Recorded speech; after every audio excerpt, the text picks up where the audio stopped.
ನಮಸ್ತೆ ಸ್ನೇಹಿತರೆ, ಶ್ರೀ ಮಾಹಿತಿದಾರ ಯೂಟ್ಯೂಬ್ ಚಾನಲ್ಗೆ ಸ್ವಾಗತ. ಇಂದು ನವರಾತ್ರಿಯ 6ನೇ ದಿನ ಕಾತ್ಯಾಯಿನಿ ದೇವಿಯ ಪೂಜೆ ಮಾಡುವಂಥ ದಿನ.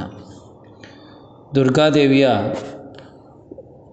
6ನೇ ಅವತಾರವಾದ ಕಾತ್ಯಾಯಿನಿ ದೇವಿಯು ಉಗ್ರ ಯೋಧ ಅವತಾರಕ್ಕೆ ಸಮರ್ಪಿಸಲಾಗಿದೆ. ಸಿಂಹದ ಮೇಲೆ ಸವಾರಿ ಮಾಡುವ ಮತ್ತು ಕಮಲದ ಹೂವು, ಖಡ್ಗ ಮತ್ತು ಶಿವನ ತ್ರಿಶೂಲ ಸೇರಿದಂತೆ ಬಹು ಆಯುಧಗಳನ್ನು ತನ್ನ ಕೈಗಳಲ್ಲಿ ಹಿಡಿದಿರುವ ಮಹಿಷಾಸುರ ಮರ್ದಿನಿಯನ್ನು ಷಷ್ಠಿಯಂದು, ಅಂದರೆ ನವರಾತ್ರಿ ಹಬ್ಬದ 6ನೇ ದಿನದಂದು ಪೂಜಿಸಲಾಗುತ್ತದೆ. ದುರ್ಗಾದೇವಿಯ 6ನೇ ಅವತಾರವಾದ ಕಾತ್ಯಾಯಿನಿ ದೇವಿಯನ್ನು ಬೀಜಮಂಡಲದ ಅಧಿದೇವತೆ, ಆಕೆಯನ್ನು ಯುದ್ಧದ ದೇವತೆ ಎಂದು ಕರೆಯುತ್ತಾರೆ. ತಾಯಿಯ ರೂಪವು ಚಿನ್ನದಂತೆ ಪ್ರಕಾಶಮಾನವಾಗಿದೆ ಮತ್ತು ಅತ್ಯಂತ ದೈವಿಕವಾಗಿದೆ. ತಾಯಿಗೆ 4 ತೋಳುಗಳಿವೆ. ಆಕೆ ತನ್ನ 4 ಕೈಗಳಲ್ಲಿ ಒಂದು ಕೈಯಲ್ಲಿ ಕಮಲದ ಹೂವನ್ನು, ಮತ್ತೊಂದರಲ್ಲಿ ಖಡ್ಗವನ್ನು ಮತ್ತು 12 ಕೈಗಳಲ್ಲಿ ಭಕ್ತರಿಗೆ ಆಶೀರ್ವಾದವನ್ನು ಸುರಿಸುವ ಮುದ್ರೆಯನ್ನು ಹೊಂದಿದ್ದು ಸಿಂಹಾಸನಾರೂಢಳಾಗಿದ್ದಾಳೆ. ತಾಯಿಗೆ ಹಳದಿ ಬಣ್ಣ ಎಂದರೆ ತುಂಬ ಇಷ್ಟ. ಶಾಸ್ತ್ರಗಳ ಪ್ರಕಾರ ತಾಯಿಯನ್ನು ಸರಿಯಾಗಿ ಪೂಜಿಸಿ ಕೆಲವು ವಿಶೇಷ ಉಪಾಯಗಳನ್ನು ಮಾಡುವುದರಿಂದ ಹೆಣ್ಣು ಮಕ್ಕಳ ವಿವಾಹವು ಶೀಘ್ರದಲ್ಲೇ ಪೂರ್ಣಗೊಳ್ಳುತ್ತದೆ ಮತ್ತು ಸೂಕ್ತ ವರ ದೊರೆಯುತ್ತಾನೆ ಎನ್ನುವ ನಂಬಿಕೆ ಇದೆ. ಕಾತ್ಯಾಯಿನಿ ದೇವಿ ಪೂಜೆಯ ಮಹತ್ವ. ಧಾರ್ಮಿಕ ನಂಬಿಕೆಗಳ ಪ್ರಕಾರ ಕಾತ್ಯಾಯಿನಿ ದೇವಿಯನ್ನು ಪೂಜಿಸುವುದರಿಂದ ದಾಂಪತ್ಯದಲ್ಲಿನ ಸಮಸ್ಯೆಗಳು ದೂರವಾಗುತ್ತವೆ. ಕಾತ್ಯಾಯಿನಿ ಮಾತೆಯನ್ನು ಆರಾಧಿಸುವುದರಿಂದ ಜಾತಕದಲ್ಲಿ ಗುರುಬಲ ಬಲವಾಗುತ್ತದೆ. ಕಾತ್ಯಾಯಿನಿಗೆ ಜೇನುತುಪ್ಪವನ್ನು ಅರ್ಪಿಸುವುದರಿಂದ ಆಕರ್ಷಕ ಸೌಂದರ್ಯವನ್ನು ನೀಡುತ್ತಾಳೆ. ಕಾತ್ಯಾಯಿನಿ ಮಾತೆಯನ್ನು ಪೂಜಿಸುವುದರಿಂದ ಒಬ್ಬ ವ್ಯಕ್ತಿಯು ಧನಾತ್ಮಕ ಶಕ್ತಿಯನ್ನು ಪಡೆಯುತ್ತಾನೆ. ಶತ್ರುಗಳ ಭಯವು ಕೊನೆಗೊಳ್ಳುತ್ತದೆ.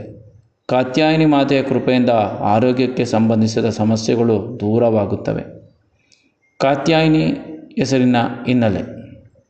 ದೇವಿಯ 6ನೇ ರೂಪವಾದ ತಾಯಿ ಕಾತ್ಯಾಯಿನಿಯನ್ನು ಶ್ರೀರಾಮ ಮತ್ತು ಶ್ರೀಕೃಷ್ಣ ಇಬ್ಬರೂ ಪೂಜಿಸುತ್ತಿದ್ದರು.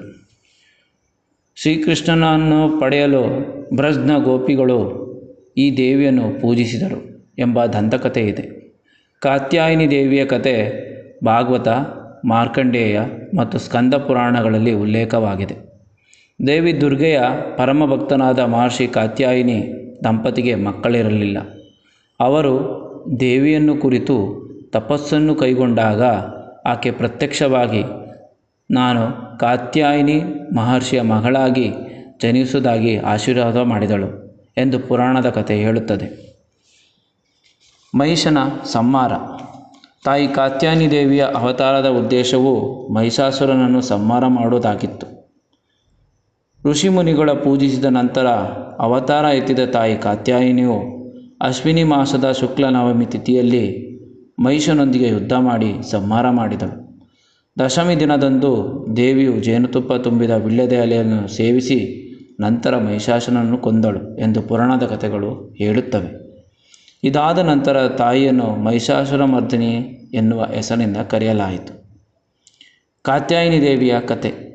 ಧಾರ್ಮಿಕ ಪುರಾಣಗಳ ಪ್ರಕಾರ ಕಾತ್ಯಾಯಿನಿಯು ದೇವತೆಗಳ ಸಂಯೋಜಿತ ಶಕ್ತಿಗಳಿಂದ ಪ್ರಕಟವಾದವಳು. 1000 ಸೂರ್ಯರು, 3 ಕಣ್ಣುಗಳು, ಕಪ್ಪು ಕೂದಲು ಮತ್ತು ಬಹು ಕೈಗಳ ಶಕ್ತಿಯೊಂದಿಗೆ ಕಾತ್ಯಾಯಿನಿ ದೇವಿಯು ಮಹಿಷಾಸುರ ಎಂಬ ರಾಕ್ಷಸನನ್ನು ವಧಿಸಲು ಭೂಮಿಗೆ ಇಳಿದಳು. ಹಿಂದೂ ಧರ್ಮದಲ್ಲಿ ಮಹಿಷಾಸುರನು ಶಕ್ತಿಯುತ ಅರ್ಧ ಮಾನವ, ಅರ್ಧ ಎಮ್ಮೆ ರಾಕ್ಷಸನಾಗಿದ್ದನು. ಅವನು ತನ್ನ ಆಕಾರವನ್ನು ಬದಲಾಯಿಸುವ ಸಾಮರ್ಥ್ಯವನ್ನು ಕೆಟ್ಟ ಕಾರ್ಯಕ್ಕಾಗಿ ಬಳಸಿದನು. ಅವನ ಕಿರುಕುಳದಿಂದ ಕೋಪಗೊಂಡ ಎಲ್ಲ ದೇವರುಗಳು ಕಾತ್ಯಾಯಿನಿಯನ್ನು ಸೃಷ್ಟಿಸಲು ತಮ್ಮ ಶಕ್ತಿಯನ್ನು ಒಂದುಗೂಡಿಸಿದರು ಮತ್ತು ದೇವಿ ಮತ್ತು ರಾಕ್ಷಸನ ನಡುವಿನ ಯುದ್ಧವನ್ನು ಕೆಟ್ಟದ ಮೇಲೆ ಒಳ್ಳೆಯದು ವಿಜಯ ಎಂದು ಗುರುತಿಸಲಾಗಿದೆ. ವಂಚಕ ರಾಕ್ಷಸನ ಸಂಹಾರಕ್ಕಾಗಿ ಕಾತ್ಯಾಯಿನಿಯು ಮಹಿಷಾಸುರ ಮರ್ದಿನಿ ಎಂದು ಕರೆಯಲಾಯಿತು ಮತ್ತು ಈ ಘಟನೆಯು ಹಿಂದೂ ಧರ್ಮದಲ್ಲಿ ಆಳವಾದ ಸಂಕೇತವನ್ನು ಹೊಂದಿದೆ. ಕಾತ್ಯಾಯಿನಿ ದೇವಿಗೆ ಬಹು ಕೈಗಳಿವೆ ಎಂದು ಹೇಳಲಾಗುತ್ತದೆ. ಶಿವನು ಅವಳಿಗೆ ತ್ರಿಶೂಲವನ್ನು ಕೊಟ್ಟರೆ, ಭಗವಾನ್ ವಿಷ್ಣುವು ಸುದರ್ಶನ ಚಕ್ರವನ್ನು, ಅಗ್ನಿದೇವನು ಬಾಣವನ್ನು, ವಾಯುದೇವನು ಬಿಲ್ಲು, ಇಂದ್ರದೇವನು ಒಂದು ಗುಡುಗು, ಬ್ರಹ್ಮದೇವನು ನೀರಿನ ಕಲಶದೊಂದಿಗೆ ರುದ್ರಾಕ್ಷಿಯನ್ನು ನೀಡಿದನು. ಸ್ನೇಹಿತರೆ, ಆಧ್ಯಾತ್ಮ ಲೋಕದಲ್ಲಿ ಸಾಧನೆ ಮಾಡುವವರು ಇಂದು 6ನೇ ದಿವಸವಾದ ನವರಾತ್ರಿಯ ದಿನ ನಿಮ್ಮ ಮನಸ್ಸನ್ನು ಆಜ್ಞಾಚಕ್ರದ ಕಡೆ ಕೇಂದ್ರೀಕರಿಸಿದರೆ ನಿಮಗೆ ಆಧ್ಯಾತ್ಮ ಲೋಕದಲ್ಲಿ ಸಾಧನೆಯು ಉನ್ನತ ಮಟ್ಟಕ್ಕೆ ಬೆಳೆಯುವುದು ಎಂದು ಹೇಳಲು ಇಷ್ಟಪಡುತ್ತೇನೆ. ಈ ವಿಡಿಯೋ ಇಷ್ಟವಾಗಿದ್ದಲ್ಲಿ ದಯವಿಟ್ಟು ಶೇರ್ ಮಾಡಿ, ಸಬ್ಸ್ಕ್ರೈಬ್ ಮಾಡಿ ಹಾಗೂ ಲೈಕ್ ಮಾಡಿ. ಧನ್ಯವಾದಗಳು.